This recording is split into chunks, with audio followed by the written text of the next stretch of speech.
Good morning, children. Today we are going to do reading comprehension. You always get such a question in which section? In section A. Now we all know that reading is very, very important in order to increase our knowledge, and we learn so many things. Books, magazines and the internet are great learning tools present today. They require the ability to read and understand what is read. A person who knows how to read can educate himself in any area of life she is interested in. Yes, you can educate yourself in any area in which you are interested, of course. We live in an age where we overflow with information, but reading is the main way to take advantage of it. Yes, of course this age is overflowing with information, but we have to read in order to know about all that is happening, all that is there. Yes. Through reading, you expose yourself to new things, new information, new ways to solve a problem and new ways to achieve things. You also build a more solid foundation for communication. It is one of the most important tools we use every day to connect with each other. Reading exposes you to a world of imagination. Very true. Showing you nothing is impossible in this world. By reading, you're exploring a different angle to see a thing you've known, on how different action leads to different results.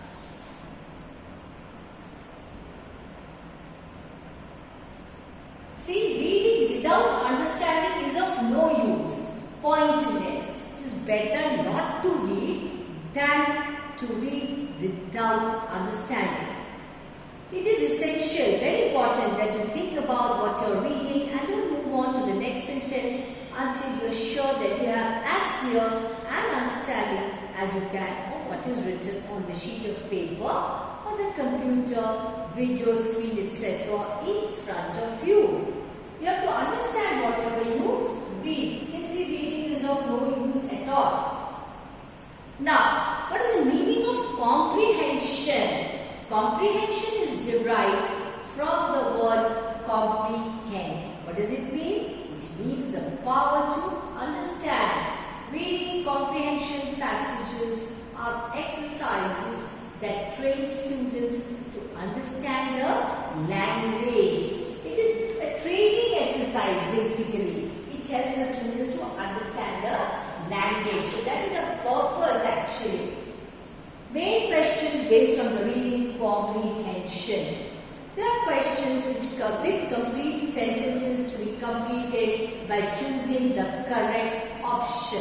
A few questions are given to test the candidate's knowledge and understanding of the passage. Some questions test the vocabulary of the student.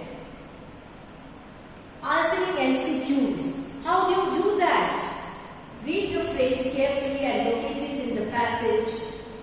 Understand the meaning clearly and choose the most appropriate answer to complete the phrase.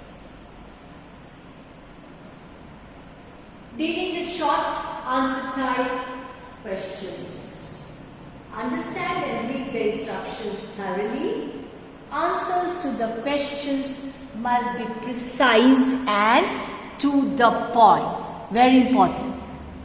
Now you have to avoid unnecessary details, irrelevant details. If you are asked to quote a line or a phrase, quote verbatim.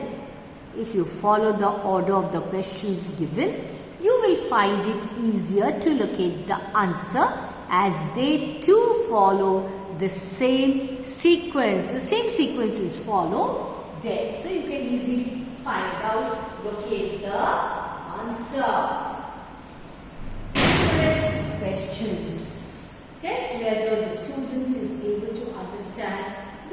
general mood of the passage, or he or she is able to understand the implicit message or theme. The main idea you have to understand. What is the passage about?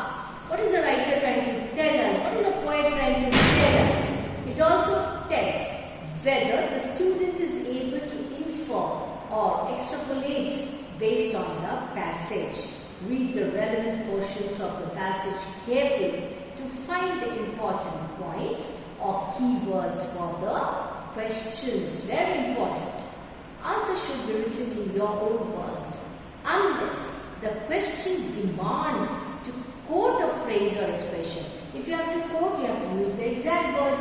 Otherwise, you have to write in your own words. Very important.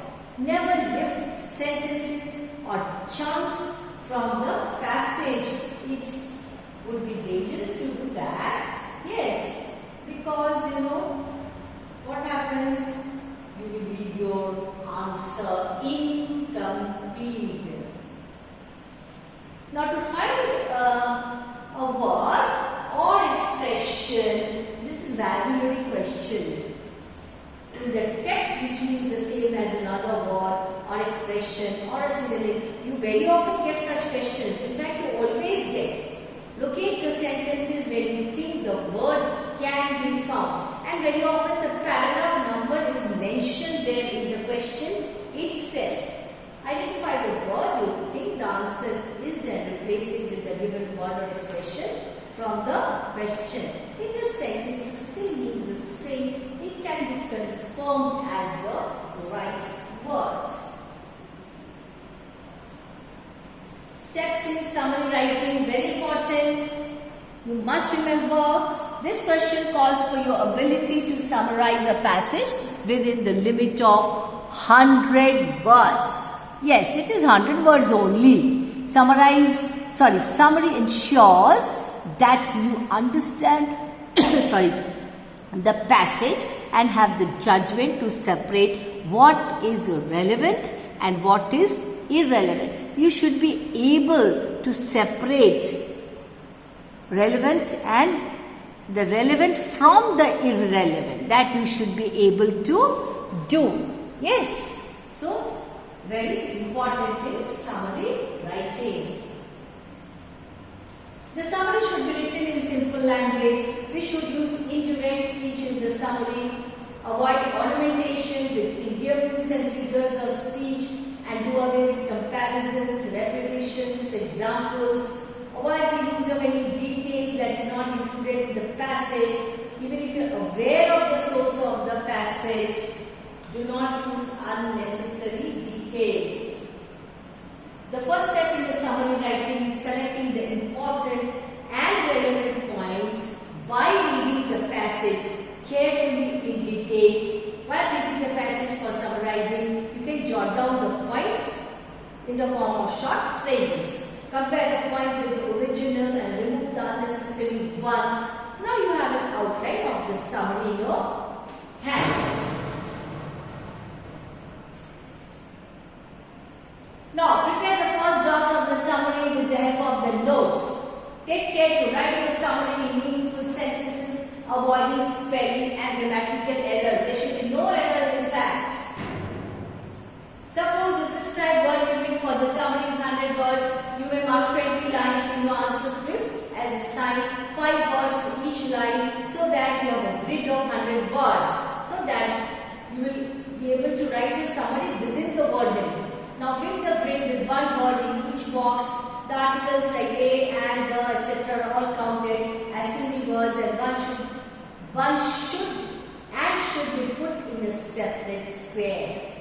No abbreviations must be used in summary, but you can use shortened forms such as don't, hasn't. Okay, these shortened words require only one square.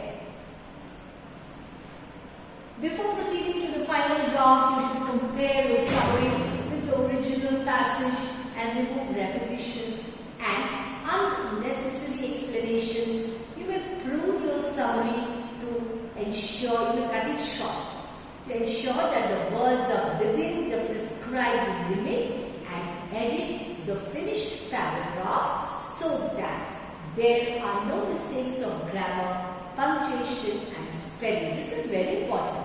Check your summary for logical flow of thought, brevity, should be brief, and clarity of ideas.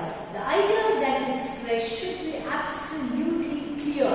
Once you have completed the rough draft to your satisfaction, make another grid and copy your answer in this grid. Now cancel the rough draft, single diagonal stroke through the grid. So you have to remember this. These are very important points for what? For summary writing.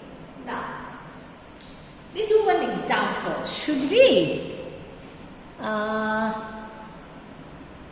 Okay. No.